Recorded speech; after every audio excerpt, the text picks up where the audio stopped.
What's going on, guys? Deer here with Ras Group, back with another video. Today, taking a look at kind of a project I've been working on and off for the last several months or so. This is my kind of slowly but surely coming along, build in progress, truck gun, Frankenstein monstrosity. So let's talk about it a little bit. So this started out because, like most people, when they find an accumulation of parts in a drawer, such as me with enough parts to have a complete lower parts kit, I decided I wanted to put those parts to use. I'm a fan of, if you have the means and the ability and you have spare parts sitting in a drawer, throwing something together is better than having those parts useless, not working in conjunction with each other, not serving a purpose. So I said, hell, let's throw something together.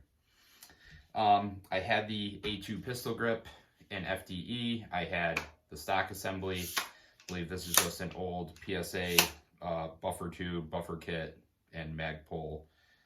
Is this a CTR? Probably not. This is probably just a Mo. Decided to get that thrown together, right? So I hopped onto Brownells, right? Shout out to the homies.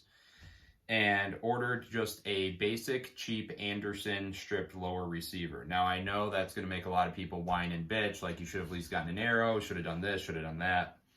I was trying to get something thrown together for as cheap as humanly possible, and I want to eventually do some testing with this build and see how it turns out just by having some quality key components incorporated in. So, Anderson stripped lower receiver, threw the lower parts kit together, no problem whatsoever. Everything seemed to be in spec, had no fitment issues. And there it sat for a month or two, right? And at first I was content just having a cheap, having a cheap spare lower sitting around. I got curious, started looking on Gunbroker at used uppers. Specifically police trade-in stuff, because I know that usually it goes for very low cost, and I was like, hell, why not? Let's see what we can find. I ended up finding this DPMS complete upper shipped to my door for $360. And with that came the Troy Industries quad rail, a basic charging handle, and then a Odin Works nickel boron bolt carrier group. I'm sorry, black nitride bolt carrier group. I have no experience with Odin Works. Really no experience with DPMS. I've heard that their older gen stuff runs just fine. So I said, let's check it out. Took it out to the range, did a few initial shots with some iron sights, and everything seemed to function, run well. I was like, okay, sounds good. I had a spare Picatinny sling mount and rail covers in the drawer as well. Threw those on here. And then, as you can see, this is kind of one of our prototype Ras Group ESRs for a quad rail that never really came to production, because right around the time we got this prototype, we had the idea for version 2. So that is not going to be a product that's released, but I decided to throw one on here. Why not? It was also just sitting in a drawer. So now I have the base gun, so I let it sit for a little bit. It started to bother me that this wasn't more usable. Grabbed a Unity Fast Riser and Hollow Sun 515 red dot from Brownells with another order. And, now to me, it's adequate. To me, it's not duty rated, it's not usable, but it's adequate.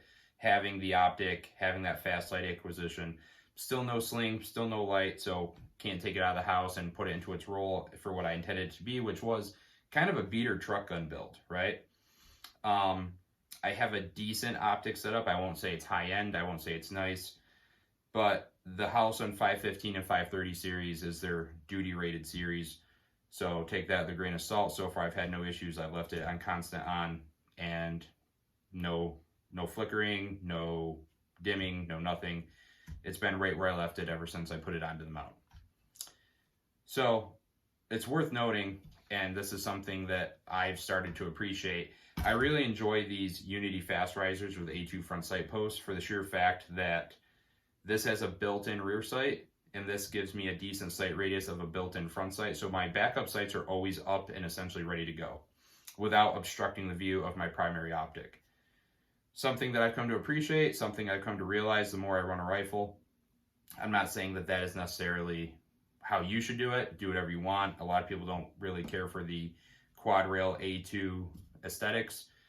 I'm a bit nostalgic. This is what I saw growing up, and I enjoy it.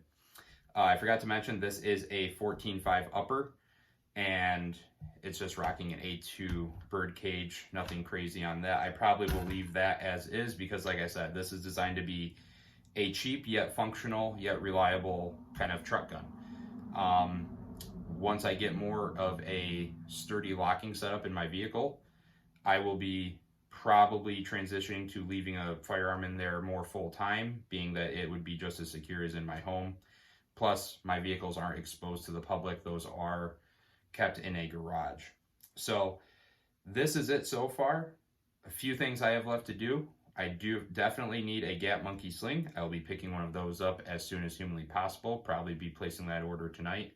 And then I need to add a weapon light on here. So I'm thinking some sort of, I'm torn between like another mod light. I have so many of them, they run well, but I also appreciate the Streamlight HLX series, especially for it being on more of a budget-oriented gun. I think that that's a great option. Plus, with Arasaka adapters, I can run a mod button if I so choose. So this is my project. This is kind of what I've been working on the side. Oh, forgot to mention, I also invested in some wrap accessories from Reese Wraps. Shout out to him.